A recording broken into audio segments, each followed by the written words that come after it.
Good morning, children. How are you? I am your English teacher, Sunita Mishra. Today I am taking lesson Robinson Crusoe discovers footprint. Robinson was a sailor. Robinson Crusoe's ship had been destroyed by the sea. He had been alone for many years and longed for company. One day he discovered a footprint on the sand. Let's find out what he did then. So let's start the lesson. Robinson Crusoe discovers footprint.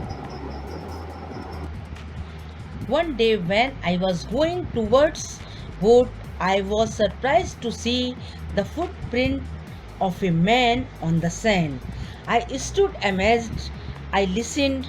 I looked around me. I could neither hear nor see anything. I went up higher to look down. I went up the shore and down the shore. But it was no good. I could find no other footprint but that one. I went to it again to see if there were any more footprints and to tell if it had been my imagination. But I was not mistaken, for there was exactly the print of a foot, toes, heel, every part of a foot. I could not imagine how it came there. I stayed a long time thinking but became more and more confused.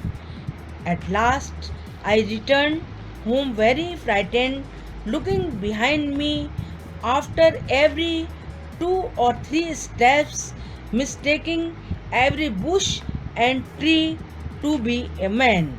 When I came to my cave, which I called my castle, I ran inside it as if I was being chased. I do not remember whether I used the ladder or bent in by the hole in the rock which I called the door. I ran for cover faster than any animal could run. I did not sleep that night. The more I thought about what I had seen, the more afraid I became. I thought it could be one of the savages of the mainland who had wandered out to the sea in a small boat. Luckily, I was not on shore at that time. But what if he had seen my boat? If he had seen the boat, he would have realized that someone lived on the island and would soon return with others to kill and eat me.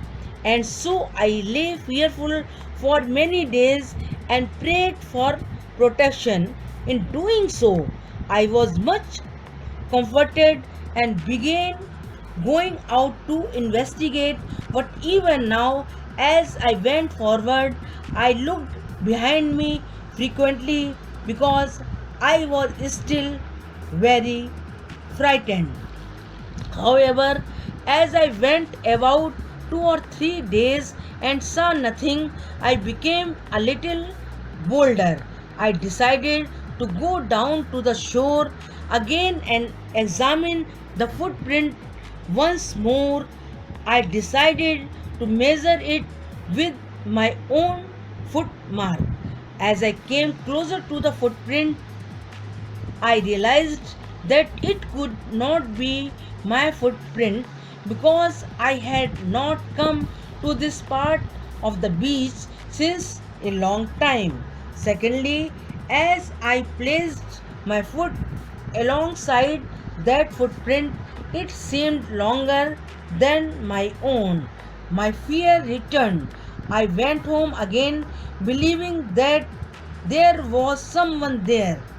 The island was inhabited. Thank you.